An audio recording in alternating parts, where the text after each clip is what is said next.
Hello and welcome to Mooncast. I'm Ada Pembroke, And I'm Lauren from Tarot and Chai. and today we're talking about the new moon in Taurus for April of 2022. So, we're going to start by looking at the astral weather for the new moon. And if you'd like to see the chart that we're working with, you'll want to cast a chart for April 30th, 2022 at 3:27 p.m. Austin, Texas. So, April 30th, 3:27 p.m. Austin, Texas. So this new moon is a solar eclipse. I'm pretty excited. Are you excited? Depending on where that excitement is. I was a little antsy about this one. Yeah. um, but yeah, Is it'll be cool to have a little, change in pace if I'm not at risk of making that understatement. yeah, it's definitely going to be different. I think this is like the second eclipse that we have in Taurus and Scorpio in this eclipse series. We had one last fall, didn't we? Or am Yeah. I Yeah. yeah. No, we started with Taurus, Scorpio last autumn. And then for the rest of the year, every single eclipse we have will be in either Taurus or Scorpio. So we've got at least another year of this and then some the next year. So Yeah. we have a Generally we while of have this. Generally, we have eclipses in the same signs for about 18 months or so, and they kind of bounce back and forth over that period. Like there'll be two signs that are opposite each other, and we'll have a lunar eclipse in one sign and a lunar eclipse in the next one, and a solar eclipse in the first sign and a solar eclipse in the next one. So Yeah. we're pretty thoroughly in Taurus and Scorpio now. And this one is going to be focused entirely on Taurus because the moon and the sun, because it's a new moon, are going to both be in Taurus along with the north node of the moon. So if you have been feeling sluggish at all or in the mood for nothing but cooking ever since we went into Taurus season, so this will bring a little more of that energy, but hopefully in a more constructive way.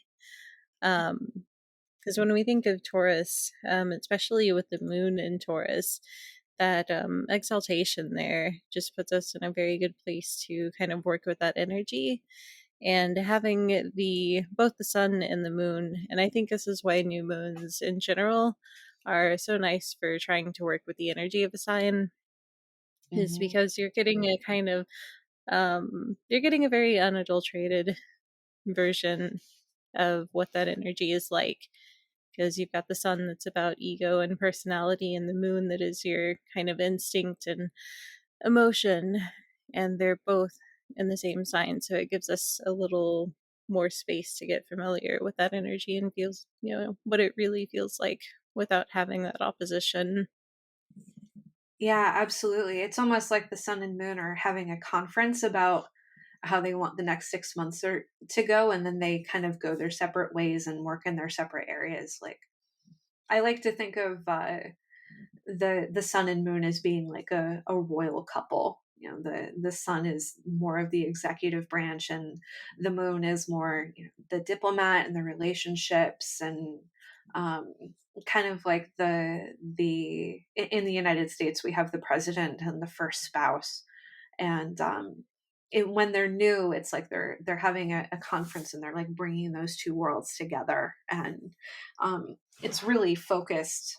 Like you said, I love the way you say that on the sign in question, which this time is Taurus. Mhm. Yeah, so um yeah, let's go ahead and get into what this new moon is going to be about, because we've got a lot going on here. We really do have a lot going on here. This is a really interesting eclipse. Like, yeah, I'm excited about it personally because it's going to be touching on. I'm a Taurus, so this is going to be touching on my sun sign, and there are some really gorgeous things that are happening during this eclipse. We have Venus and Jupiter are going to be exactly conjunct, which means that they're coming together in Pisces a couple of hours after the eclipse is exact. And Jupiter and Venus together are known as the benefics. They are planets that just most people generally like to have them around, because if you ask them a question, they're going to do their best to say yes. And having them both in the same place at the same time, it's like, the we want to make this happen for you planets in the sky are getting together to kind of like conspire for how they can work together and bring together their energies. And they're both going to be meeting in Pisces, in a place where they both have a lot of dignity, which means that they are able to um, affect their purposes without too much interference.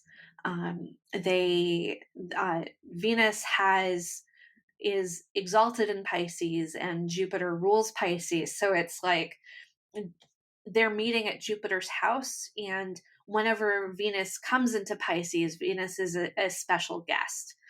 So in the chart of the moment, they're going to be meeting in this place in the seventh house. So it's like they're sitting down together and they're like, all right, so for the relationships of the collective, like what can we do to help people have excellent relationships right now? How can we, uh, because this is Pisces, give them good dreams, help them to imagine a better future for relationships? How can we break down boundaries and promote understanding in relationships? Which it's such a beautiful thing. And then the sun and moon themselves are in a really good position. The sun rejoices in the ninth house, which is the house of the new moon. The sun is a planet of divination, and the ninth house is a planet of divination. And so, like, this is going to be a really excellent time for divining and clear seeing. And then the moon is there being supportive in a sign where it has exaltation, which means that it is also an honored guest when it is in Taurus. And the moon is going to be in a sign that is ruled by Venus. So Venus is doing all of this amazing stuff, supported by Jupiter, and then is having the moon as the honored guest in her house. And they're supporting each other with this beautiful sextile.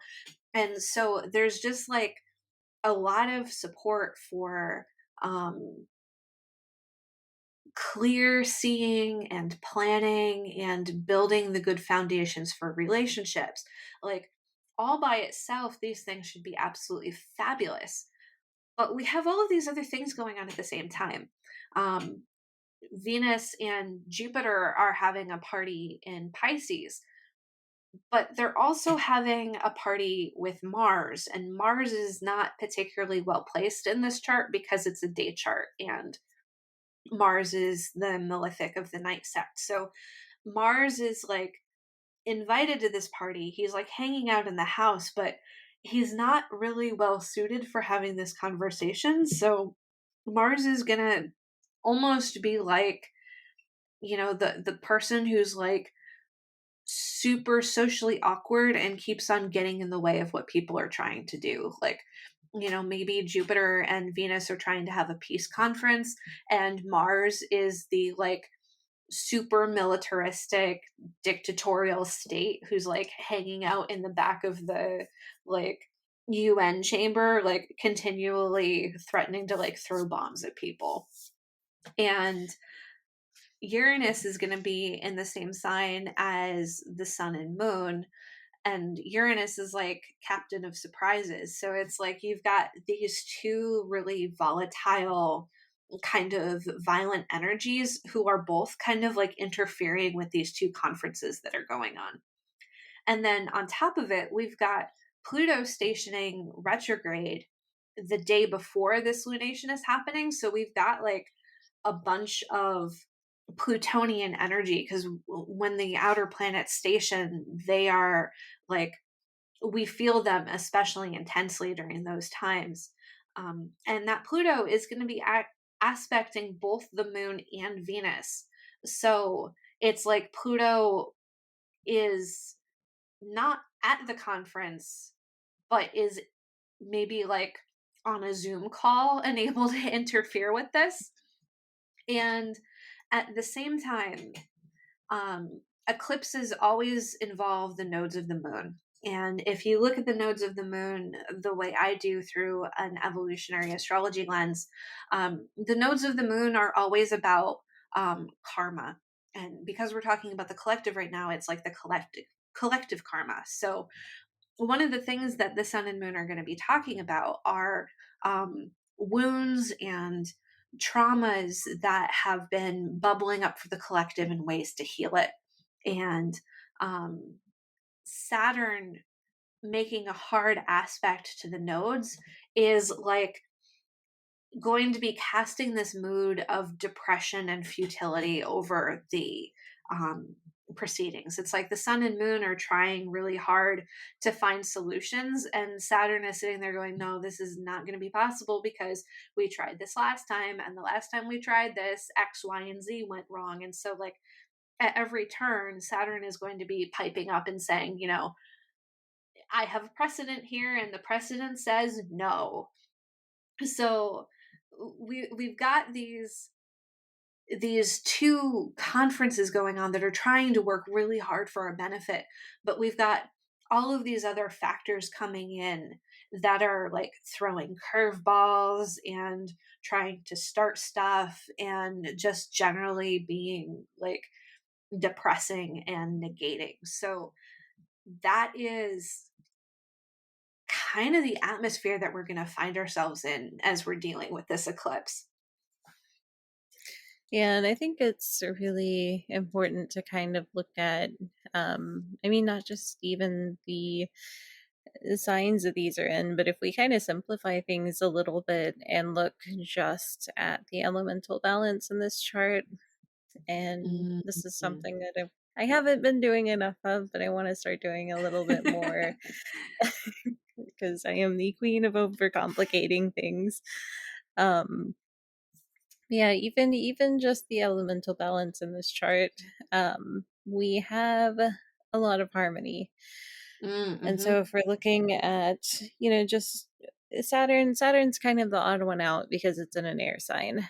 Right. It's, and it has dignity there, so it may come off as being a bit stronger in this chart than it would otherwise. But we have Mhm. all of the stuff going on in earth and water, between Taurus and Pisces. And it's kind of, yeah, the things that fall outside of those elements are going to feel very out of place, which could be beneficial, but in the case of like Saturn, which is in Aquarius, and Chiron, which is in Aries, those are Mhm. going to be two that just they feel, yeah, a little misplaced. Yeah. um and especially when we're talking about trauma, that Chiron could stick out a bit, being in the eighth house in Aries. And I feel like that's one that is going to kind of continue to, I didn't really talk about this at all um previously, just because again I have a tendency not to look at Chiron as much as I should. Yeah, that makes the um two of us. but I feel like it's going to sit there and continue demanding attention until Mm. people start paying attention to it. Because I'm reminded, I was watching the astrology podcast just yesterday. They have this electional podcast, and I noticed in Chris's charts there was something that isn't usually there.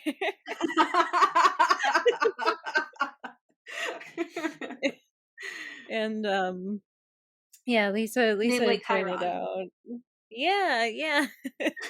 And so Lisa had pointed out, is Chiron supposed to be there? Is that always in your charts? And it's like, yeah, I've been, kind of keeping track of it a bit more recently, almost kind of begrudgingly, with this super defeated look on his face. Who I feel like just a couple months ago was tweeting something like, "Oh, let's blow up Chiron." Or maybe he was tweeting, "Let's blow up Chiron" because he was having a hard time with Chiron. I don't give Chiron Um, nearly as much attention as I should, but, like, I really have to. I the only stellium, and people will debate whether this is actually a stellium or not, but the only stellium that I have in my chart is I've got Mars, Chiron, and Ceres very closely conjunct in Gemini in the 11th house, and, like, mm, I'm always like, well, Mars is the worst malefic in my chart, so I don't really have to think about Chiron. But every time I do that, it's like, no, actually, you do really have to think about Chiron because, like, Chiron is, the tendency to feel like you're being rejected when you're not actually being rejected. And that just yeah. happens constantly in my 11th house. Like, I am constantly like, woe is me. I don't fit into any professional organizations. I'm never going to be on Muckety Muck podcasts. And, like, yeah, Yeah. lies. Chiron lies.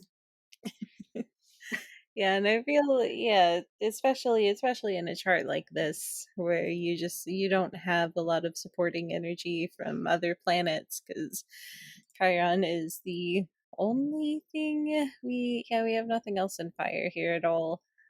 We've got Um the IC, and I've been learning recently that we really, like, oh, we should not do, forget the yeah. IC, but Yeah, so the Pisces and Sagittarius, which is very but much the odd one out again. But yeah.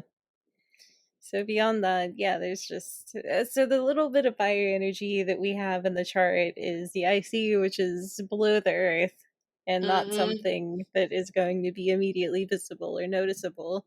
And then mm-hmm, Chiron is not only an Aries and a fire sign that's kind of contrary to the chart, but it's in the eighth house. mm-hmm, And the eighth house tends to get pretty varied. And yeah, so with those two placements, those are going to feel out of place. And then again, that Saturn that is just kind of continuously trying to check. yeah, Um, yeah, just trying to say no and make mm-hmm, sure like things kind of adhere to its guidelines and structures and framework. And it's going to feel kind of bad if it doesn't kind of adhere to that framework, but sometimes it's more about what are we going to feel once we break out of that mindset. Or, yeah. like you were saying about just having to not necessarily ignore that, but to just push past that. Yeah. Yeah, Saturn square the nodes is really interesting because, like, um it's it's very much about story, I think. Like, I have the tendency to see things in terms of story anyway with my thing with narrative astrology, but um Saturn is very much in a position in this chart of, like, you know, I mean, it is in a day chart, so Saturn is going to try to be more constructive than it ordinarily would.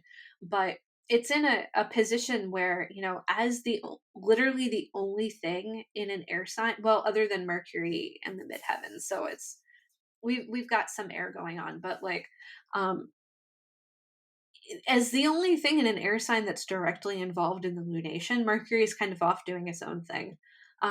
It's Hmm. in a position where it's the planet that's in charge of thinking. Air signs are signs of the mind, and so it's like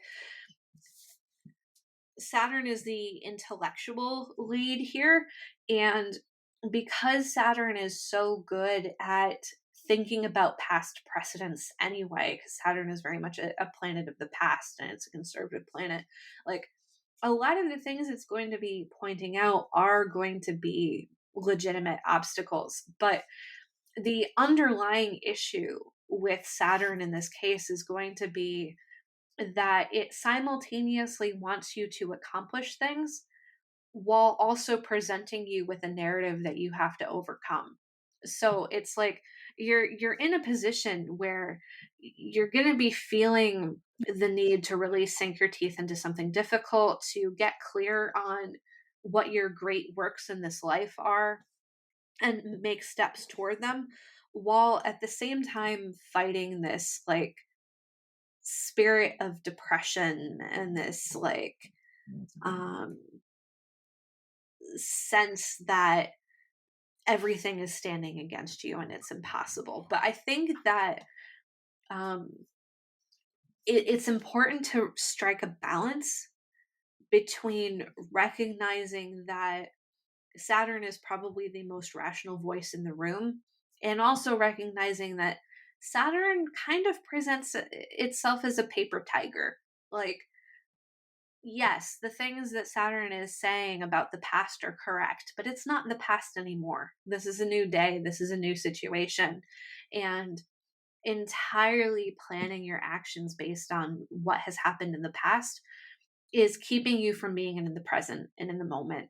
And one of the things that Taurus is absolutely the bomb at is being present in the moment in your body.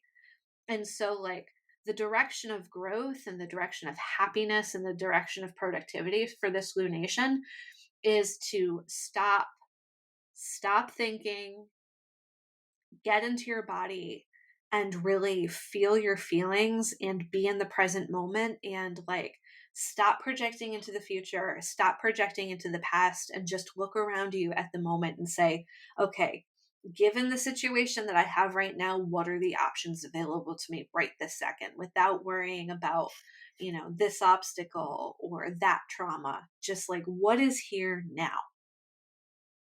Yeah. And what is here now is an adorable kitty. Yeah. Let's see. So as far as okay. Um yeah, so I guess one of the other things I was wanting to talk about was this interesting distribution of planets that we have this kind of it's a group of three threes, and not just stelliums, because we have the sun and the moon and Uranus together in Taurus. We've got Jupiter, Venus, and Neptune in Pisces, and then we've got this all these soft aspects between Pluto and Venus and Mercury. And so when we get into that, it's seemingly evenly spaced, but because they're all aspecting each other, it's going to feel a lot more concentrated and potentially overwhelming for people who have big placements in that sign, Mm-hmm. whether that's Taurus or Pisces or Capricorn, if you have stuff at late degrees of Capricorn. So going back to that conjunction in the ninth house with the Sun, Moon, and Uranus, and that being conjunct the North Node. Um, we talked a little bit about how the ninth house is about divination, and I feel like it being there with the North Node makes it even more kind of appropriate in that area. Mm-hmm. um, just because we're finding that direction. And of the nodes, of course, the North Node is going to be the one that offers us the insight of the path we're supposed to be on, where we're going. And having that in the ninth house of divination to me is kind of striking, especially Mm-hmm. with the moon that's a little more instinctual. So even as we're, looking at this, it's kind of more of that instinctual knowing of where we're going. And I think that's going to come out a lot more naturally if we're dividing and focusing on those ninth house themes. Now, I'm not sure exactly how Uranus is going to play into that. Um, I can see that being a little problematic, but not enough to be able to. Yeah, I think Uranus is still one of those planets that I don't have the understanding I want to have of it. And so when I think I know how it's going to play out, it usually doesn't go the way I expect. I think that's just Uranus though. Like Uranus is the planet of surprises, very much so. Like, people say that Uranus is the planet of surprises, positive and negative. I've never actually had Uranus do anything positive in my life, to be honest. But I feel like Uranus is the force that, like, no matter how much you try to plan for it, Uranus will just You just come can't. completely out of left field. You just cannot plan for Uranus. You can only react to it. Yeah. And so maybe that kind of speaks to the type of divining we should be doing, whether that's with tarot or with runes or Mhm, whatever you like to do. Having how can we let go of the planning, I say, as I have God knows how many placements in earth signs, my big grand trine in earth wants to plan for everything. Um Oh, mood, mood. But how can we let go of that want or need for planning and structure, and maybe do some divining on how can we better react to the situations that have come up over the last cycle, and just kind of figure out how that, yeah, how can we better react to what's coming up Mhm, for this, because eclipses, like, just going back to the simplest energy of the eclipse, not taking into account any of the planets, they're about major shifts. It's a mhm, huge change in energy, and it feels like we're just, there is no transition. We're just being very suddenly pulled into a completely new direction, mhm. especially with the new moon in this conjunction with the north node. It is going to be, yeah, kind of that pull that just feels like it's out of our control.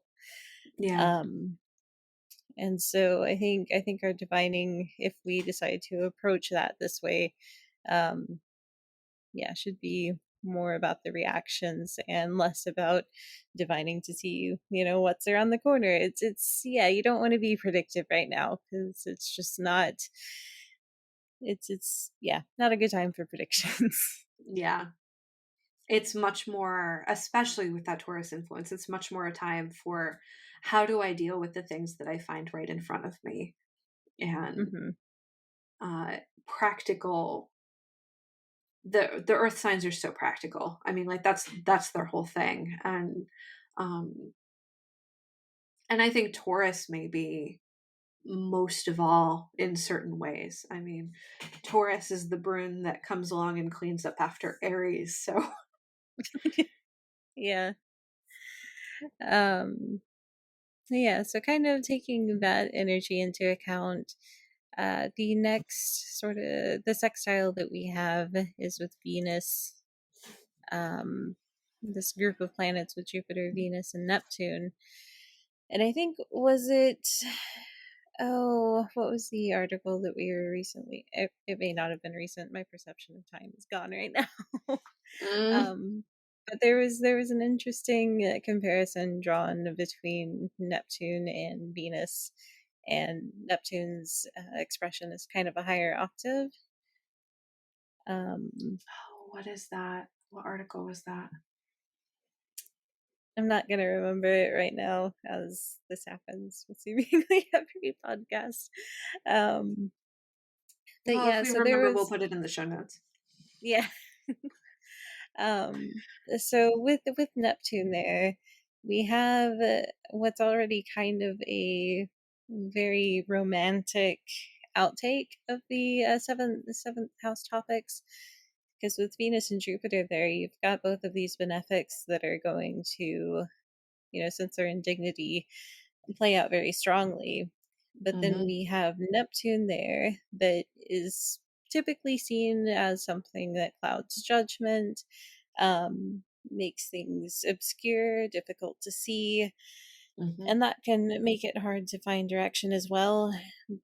But the other thing, I think, the more positive quality of Neptune that a lot of times doesn't get taken into consideration is there's a sort of romantic aspect to it.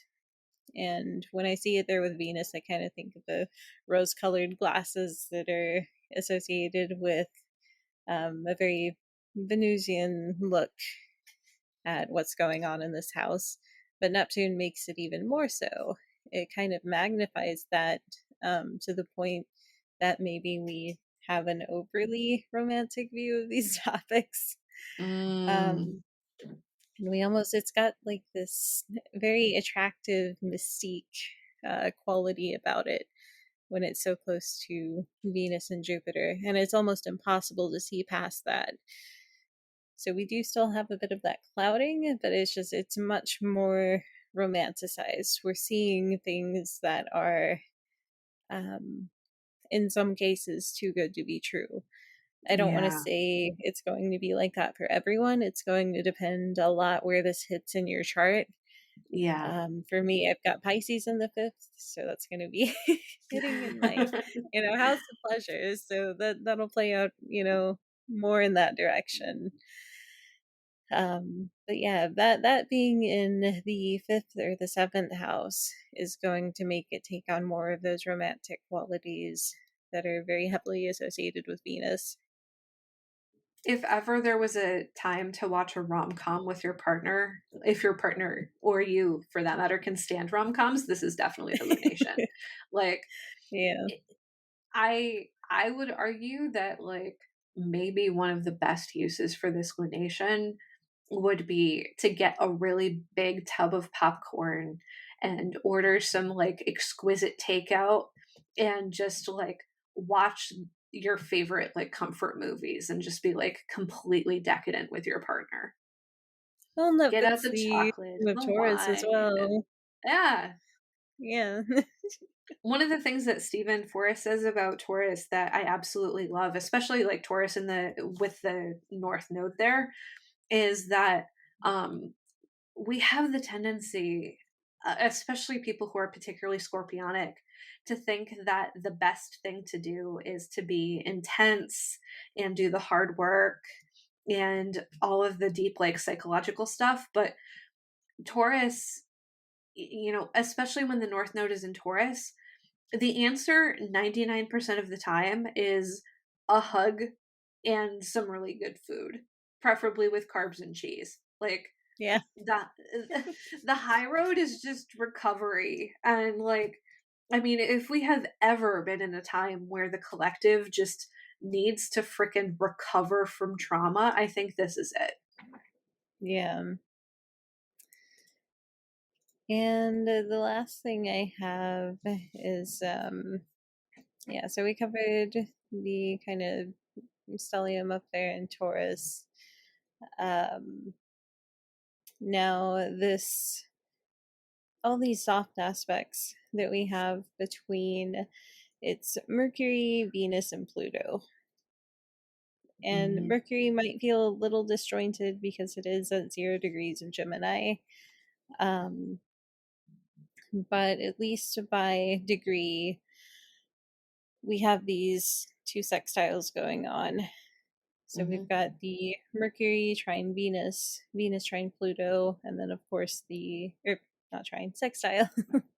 Yeah, sextile between Mercury and Venus, Venus and Pluto, and then the trine between Pluto and Mercury, which is going to be kind of difficult to work with, Mhm. especially if you have, again, late degree Capricorn stuff going on and Pluto is conjunct that. Um, but it also gives us a way to kind of tie Pluto into the chart so it doesn't feel so disconnected. Which, when you have soft aspects to Pluto, I feel like it's just better to work with that energy somehow than to just, not do the thing because we've got an aspect with Pluto. Um, Yeah. and so in this chart, Pluto is at 28 degrees of Capricorn in the fifth house. So it's just about to go into Aquarius. By degree. And by degree. And it's yeah, so having it at that very late degree, it's not, quite the critical degree that we associate with the 29th degree, but just being at a late degree can make it feel a bit more tense, like we're about to experience that shift. We're right on the cusp of it. Um, And then we get pulled back at the absolute last minute. yeah, yeah. And so with that shift into, retrograde, it's going to be pretty tense. Working with Pluto is going to be a bit more difficult than it normally would be, but we have very good aspects with Venus, which is in an incredible place, and Mhm. then Mercury, which is dignified in Gemini. Right. And so when it comes to working with those three, like you said, the difference between the fifth and the seventh house, it shares a lot of common themes. Um, they both kind of tie in with relationships, and so that's something to keep an eye out for, Mhm. because the only difference between relationships in the seventh and the fifth house is seventh is a bit more contractual, fifth house is a bit more casual, but Yeah. they're both very much about relationships, finding joy in relationships. And with Pluto there, be it might kind of feel like a party crasher. Yes. Um, um, but that could also give us, you know, almost another avenue to explore those fifth house relationships. And maybe it's about making a transition from a fifth house relationship to a seventh house relationship, Mhm. because Pluto is about secrets and, what's below the earth, what's hidden. And if we work with it in the context of something a little more psychological and kind of doing digging, if that's with Mhm. someone, that would be a good way to sort of make that transition or connect the seventh and the fifth house with that aspect between Pluto and Venus. Mhm. Um, so we have the pleasure of taking that dive with someone and using that to strengthen the relationship, which is a way Pluto and Venus could play together a little more happily. Yeah, for sure. This could, with Mercury, Venus, and Pluto together, this could totally correspond with like one of those situations where you sit down with your partner and you're like, okay, so what are we doing? Like, are Yeah, we in this for the long haul? Are we like, where do we want to be 20 years from now? Like, what is this relationship? And it it's so tricky because the North Node is in Taurus. So like the higher road is definitely in the direction of like peace and not getting all like psychological on each other's issues. But like at the same time, Taurus really loves security and stability. And so it's a really good time for asking questions about like, you know, how secure is this relationship? hmm, Is this a relationship that like, makes me feel good in my body? Like if I listen to my body's signals, like, is this a person that I can like really comfortably fall asleep with? Do I feel yeah. safe? And it is in Capricorn, so Mm-hmm. we do have that sort of connection between the Earth signs, in terms of like practicality and stability. Right. So that could also be helpful. But that Absolutely. Mercury and Gemini, that's the one. It is sextile by aspect, but it's, yeah, again, when you have it go into another sign, it's in an air sign where the other two are in earth and water signs, so it's going to feel very disconnected. Yeah. So that one, you might choose not to work with that sign at all and just focus on the sextile between Venus and Pluto. But if you're being kind of pulled to work with that Mercury, now's a good time, I feel, because it's at 0 degrees of Gemini and dignity. It's pretty close. It's getting pretty close to the midheaven here.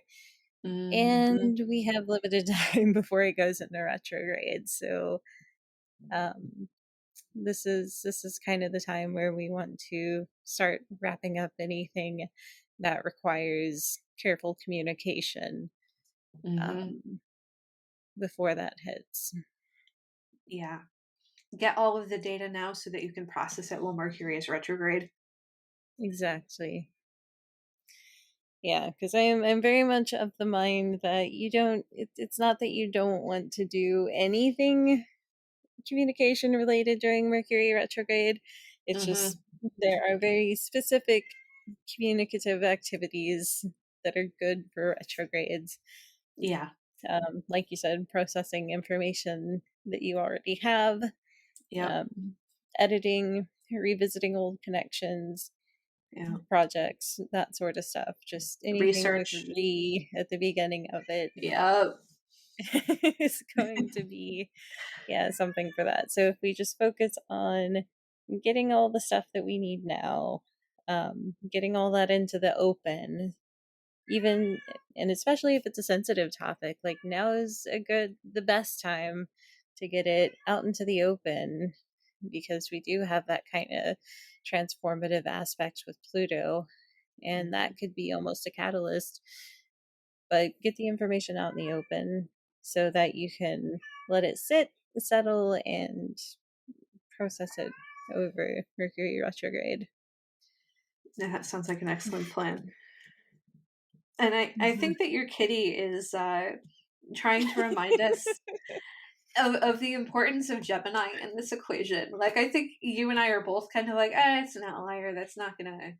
But in the back of my mind, I was like, yeah, but if you ignore Gemini, then Gemini is going to show up as the really chatty person who absolutely has to be heard. And I feel like your Exactly. kitty is playing Gemini in this situation right here. Like, I kind of think that maybe like we need to make sure that we find something for Mercury to do so that like that person who will not shut up goes elsewhere. Yeah. Yeah, and that's going to be true for most of the outliers in this chart, whether that is, Saturn, Chiron, or Mercury. Is there Uh-huh. does need to be some sort of integration there, lest they Yeah.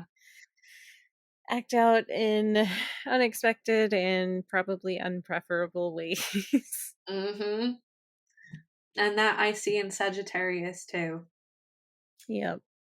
This is Yep. not a time to dig in your heels and get your fundamentalist on. Yeah.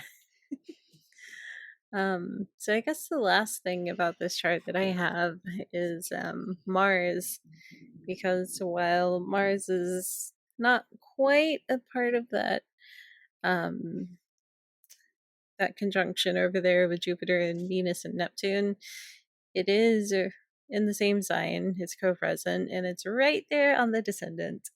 It Yeah. is 2 degrees away.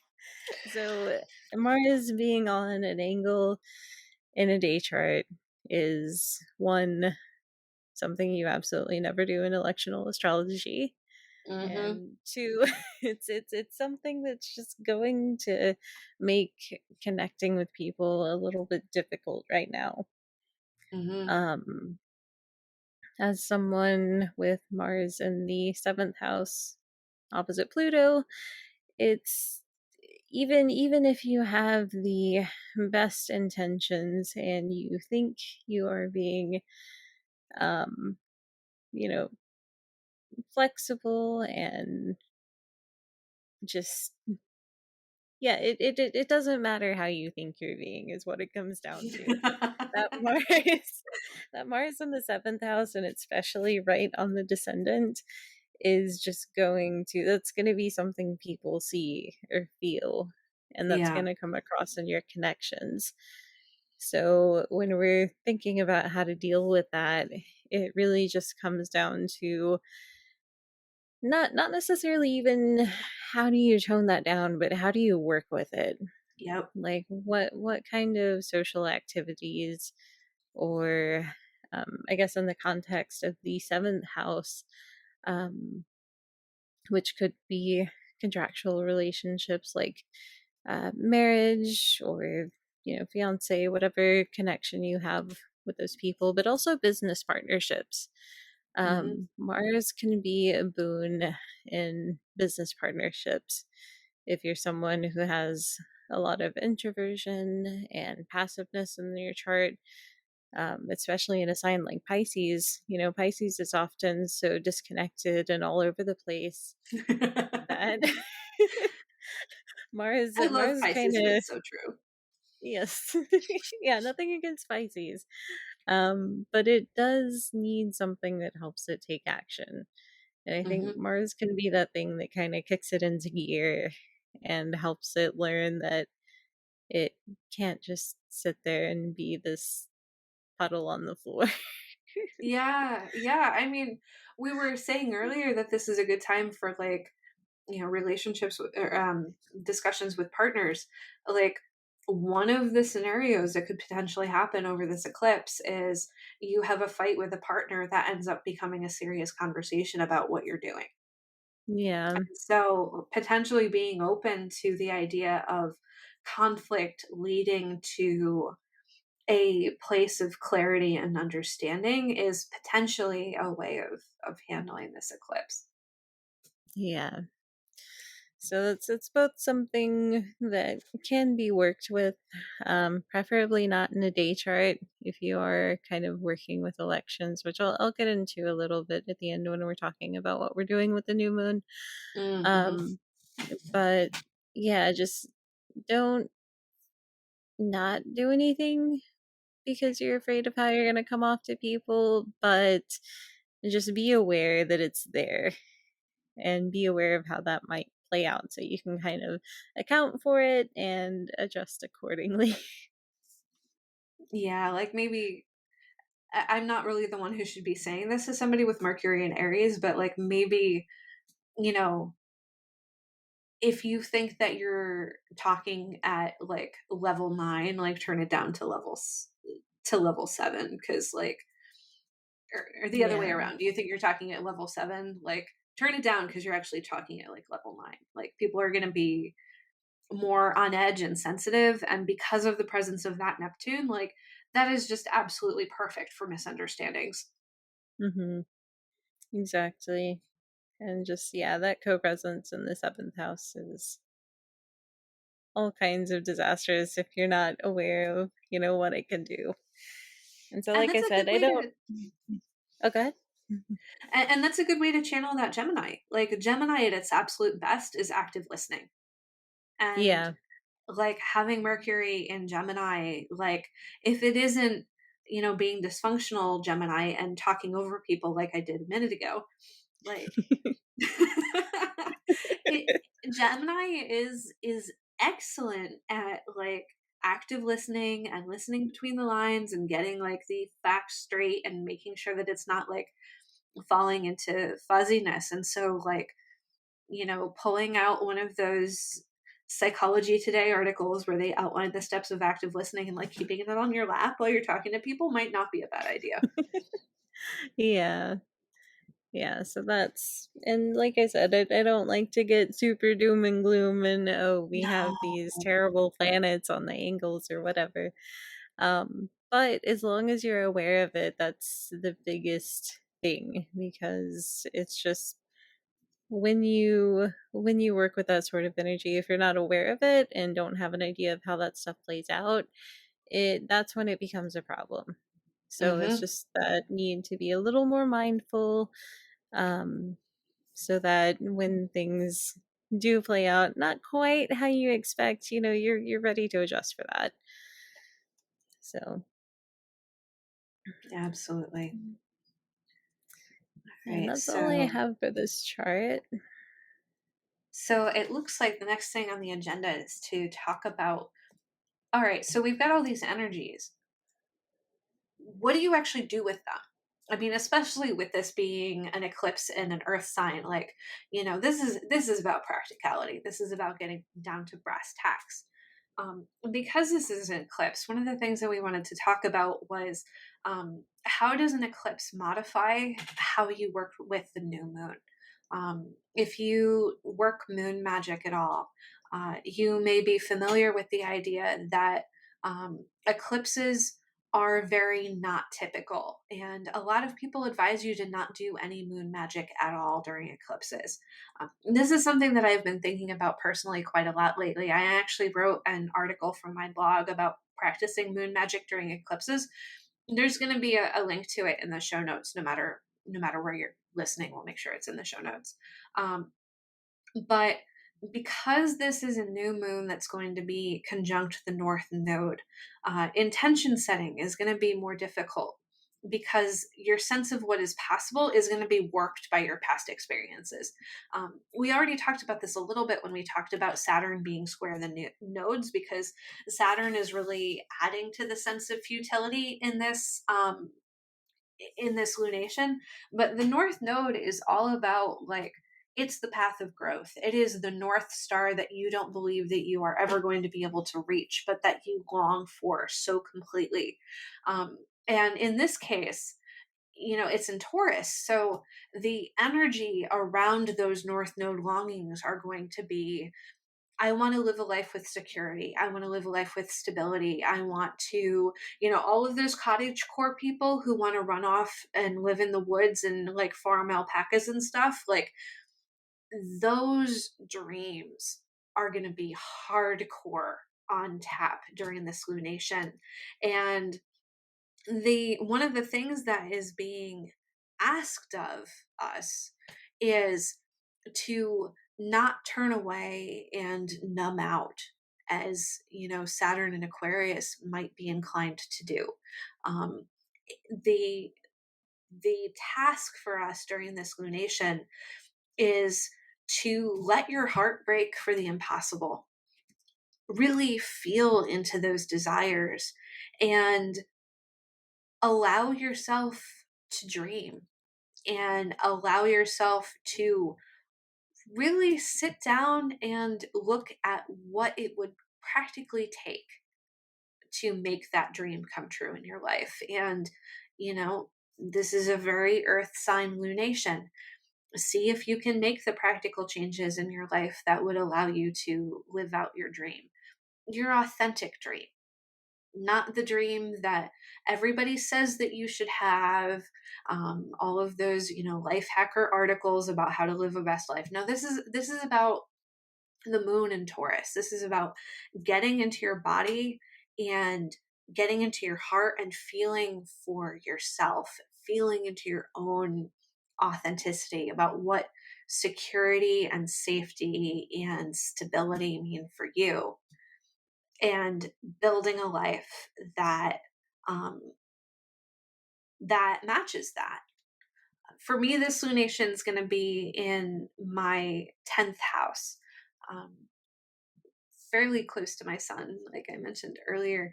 So I'm going to be doing a lot of like sitting and feeling into my home life and my career. I'm going to be looking at things that have happened to me in the past around my home and family that have prevented me from being able to imagine and create um, a stable career for myself, a stable way of being in the world, and just kind of dream into what having a stable career would look like for me. I'm a professional astrologer. Like, stability is not the name of the game, really. Like, for anybody who is doing any kind of like client work or contract work right now, everything is all over the place. But it's it's important to know where you want to be in the ideal case so that you can start the process of moving in that direction. Because if you don't even know what you want, you're just going to constantly be reacting. And yeah, we're in a reactive space in Taurus right now because Uranus is there, but Uranus isn't going to be there forever. And so the question is about how we can use that Uranus individuating energy to blow up all of the things that are keeping us from being free, to find the stability and comfort and structure that we need in the Taurus area of our lives. Yeah, and I think that's a good point, especially with just the need to carve out our place in the world right now. because with Mhm. everything going on, everyone is feeling very displaced. So rather than focusing on the displacement aspect of it, we need Mhm. to take that energy and redirect it, and yeah, use that to carve out a new home. Yeah. Saturn's in Aquarius, so every time you find yourself saying, "Yeah, but society right now," that's the voice of that naysaying Saturn. And it's time to, okay, yeah, inflation this, gas prices that, home prices this, these things are real, these things are valid, but they aren't the only thing. Yeah. So as far as what I'm doing with this lunation, I am not working with this lunation. For as much as I always tell people, like, don't listen to the naysayers online that say you can't do moon magic with eclipses, I am not working with this eclipse. And it was kind of one of those things where I got really excited about the chart itself. There was all this cool stuff going on with Pisces and both of the benefics, being present and, a sign that they're dignified in. And then I slapped it on top of my natal chart, and I was just like, absolutely not. This is not happening.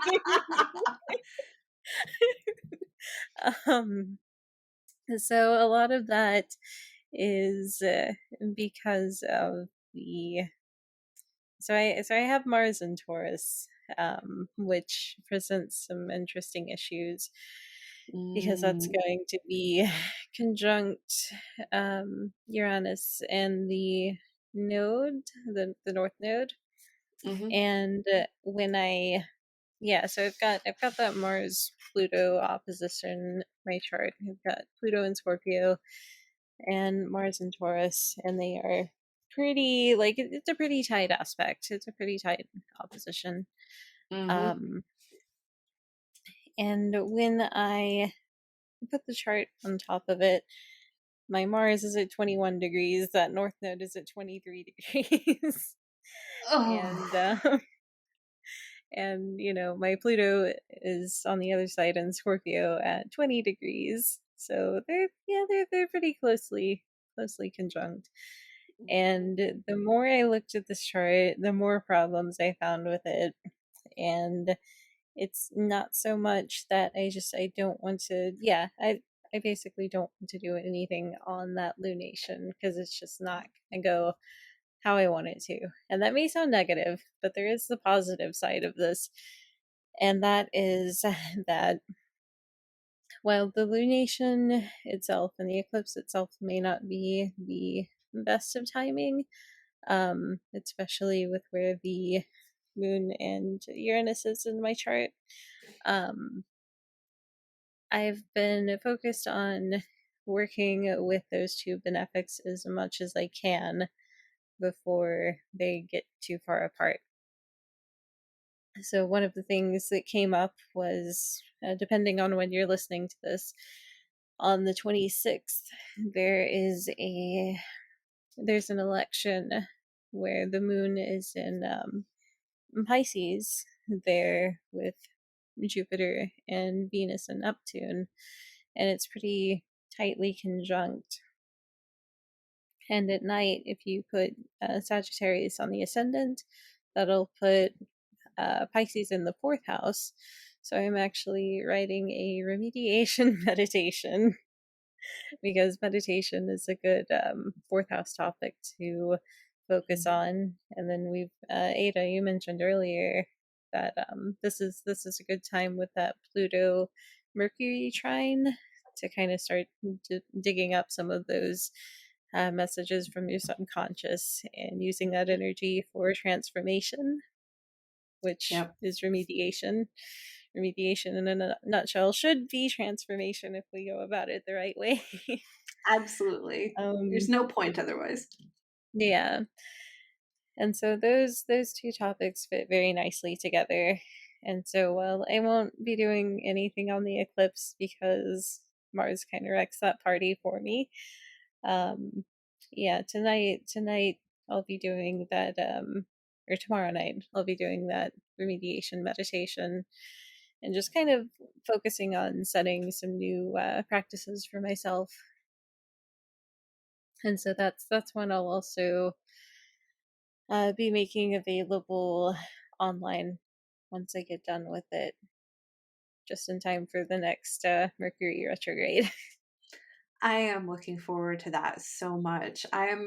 Mercury is going to be stationing retrograde at almost exactly on my solar return. So I am going to have Mercury retrograde energy for the entire year during a Mercury ruled perfection year.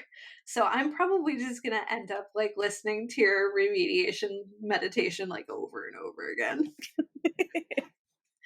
Yeah, and so it is going to be a kind of long one, but it's one of those I designed as, um, well, something I actually wanted to do at a local shop.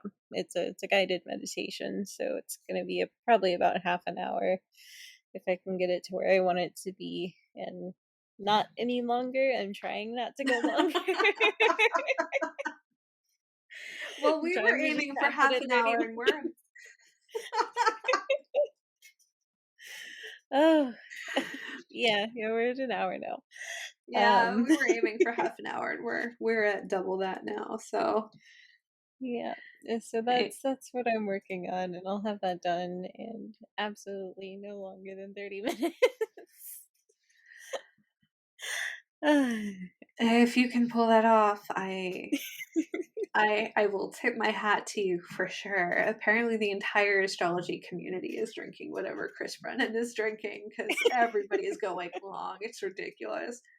I mean, we've got so Yeah, much going on in the sky right now, but like, I mean, really, we always have so much going on in the sky, so we don't really have an excuse. yeah. So I think the last thing we wanted to talk about was our magical year with the moon bundle, which was kind of the inspiration for these podcasts. Yeah, so the reason why we wanted to do these podcasts is because we sat down together and we created this digital bundle of all of the tools that we use when we're working with the moon.